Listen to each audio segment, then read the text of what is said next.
Lamdam asida kundaminariba kanglo proof singi marakta dharmagamai rena thokliba wathok asigi matangda paumishing na hangba wahang amagi paukum piraduna Chief Minister Nongthomam Birena haikre leibak asi yamna phajaba democracy chatpa secularism da thajaba leibak amane mana apama dharma chatpada athing laite maduda thingna hona basu yaroi aina pama dharma chatna ba hona bada atopa dharma bu hanthana ngangba amasung hunba tawbiganu mana pama chatnariba dharma adumak chatpiu maduda athing laite masida madu tawba yani yaroi haina tawnabagi matam adu hojik natte sarkar leiri sarkarna yamna kupna yengshili Ahenba Tourakpashing Sarkarna ani matungina action Lougani Sarkar da miyam thajaba thambiu haiki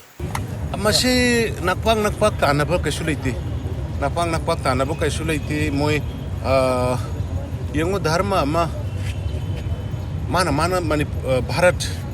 yam phajaba leibak ni khoigi democracy chatpa secularism da thajaba mana chaning dharma chasunu mana apam adu aigi dharma phanu mohon da mi amagi dharma bungang hunba aigi do tawna mohon da mi amabu haithi bada madu tawroi da bani madu masu tawgunu aduga any dharma da mana apam chachaba matam da madu gi athing ba kana su leite madu da thingna ba hona ba su yaroi aduga atai mayam punam da soina hapirisi aigi dharma or aina pame ba dharma do channa ba hona ba atopa dharma busu handana ngangba handana tawba adu tawbiganu aduga karamata masigi matangda mana chanariba mana leinariba poto dum leinabiu channabiu masida athingba karimata leite aduga masida adu tawba yani yaroina tawba matam natte madu sarkar leiri sarkarna yam kumna yengi Ahenba Tourakpashing sarkarna madu aini matungina action logani aduna sarkar thadaba thambiu ene ma thamse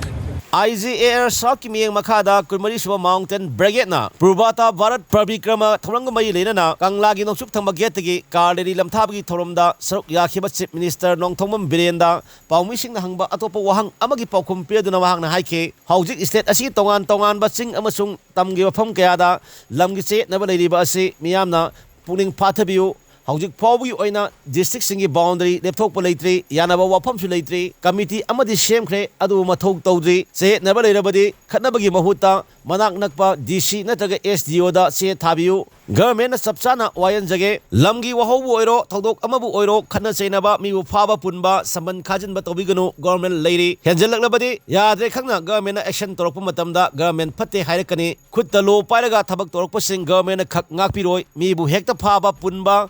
isana wild tobagi chatnabi thadok piro maral leire hairabadi police ta pau pibiu manak nakpa DC da tanabiu maduda soidana legakna lokhat payaba thabak sing lokhatkani madu nataduna khutna lobu pairaga tawning ba tawok labadi government khak tumin leiroi masigi matangda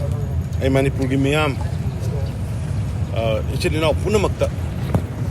singda leiriba tamda leiriba mata ichina mayam punamakta aigi site gi aduga sarkar gi site gi ina appeal amta tawjari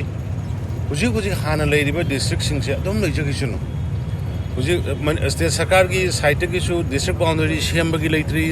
yana bagi wafam su leitri hana mamang da committee amakak sema maga leirambadu akoi function hogdri adum mana leinariba hana da gi nuksina leirakam fam se adum leinasi aduga amakhagna karigumba jaga amada karigumba dispute ama leirena khalgadi please khunja maseng thoga aigini magini na tawnabagi mahutta khunja singna madudai da grievances leiriba problem leiriba khunja singna magi nangnaba SDO da oiro DC da oiro formally se thabiraga complaint tawbiraga sarkarna madugi wayen tawnanabagi ayabadu mayamna pibiu forest ki lam oigera adagi khunja sigi marakta khanabagi oigera yenabagi oigera bab tanadabagi oigera any oigera masi se please government ki khuthangda tawbiu aduga kanagum matana ain je khudna pairaga tawbiguno maramdi ain khudna pairakanda mi phaba punba inkhol lambida lam henjanabagi fencing kaba aina thokpa tawnaragadi khoi amatta control ngamaroi aduna sarkar ama leiri sarkarna madaide 1 crore pa kanda sarkar phati harakani mayamna amna ekhoi kanagumba any individual any civilian amana khut ain law makhutna pairaga action tawbududi ekhoi gi sarkar sidi tolerate tawroi anybody aduna amuka nai mayamda apin tawjari any problem lakpa matamda sarkar da nangnaba police station da nangnaba DC da complaint tawbirakanda sarkar gi khudang da solve to honbiu nungai taba phaga daba punga daba anything drug ki oiro hidang anything oiro adu high report puno makse police da pau piraga DC da pau piraga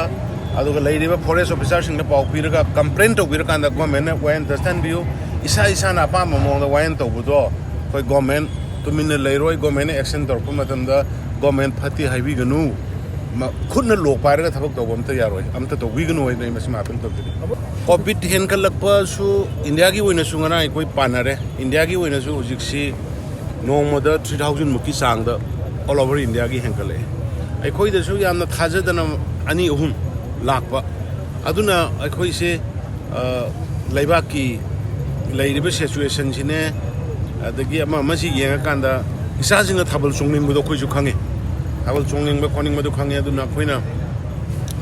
ngara makta da ibon ai gi kendra da wathok to eba thabal je chuang ba hororaga thugai na da na ba maram di loina bak su jaga khodi mo su koi cover to ngam pote do aduna masi gumba poche koi thabal chunghaningi adubu covid ki kari gi phibam lakpa si ka kari da ga sadal amuk sandok ki dra na koi da chu pakhat chaba leiba adugu manna tawbune adubu lakador be sairau buse sairau buside da koi sairau bu da nong chonghan jira ni chonghan jira kai dau sige da koi huji covid ki development la ise si se koi phajana calculate ro ka da koi anau ba mayam da mayam gi su isa sing gi su matam harau ko mai si toina phang da bani na adu phangan na ba da koi sarkar na hona jar ke adu ga thabal handak thing ba khot ba dauri si covid nung bit lak ba khot ba sum si ju kedang sandok ta na ba adu ga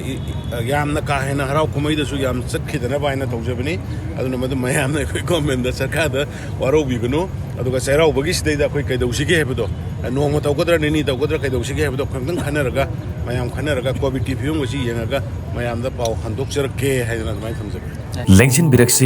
Biraksi Asian Hospital Kwakaitel Bazaar Facility Singasi 24/7 Pangbiragani Lambi da thokpa accident khudimaki treatment BP stroke management heart attack management makal khudimaki emergency treatment singsu pangbiragani CT scan ultrasound x-ray ECG ambulance singi khudong sabasu leijare medicine amasung atai department ki OPD numit khudingi ayuk amadi nungthilda pangbiragani kaubiraganu Asian Hospital Kwakaitel Bazaar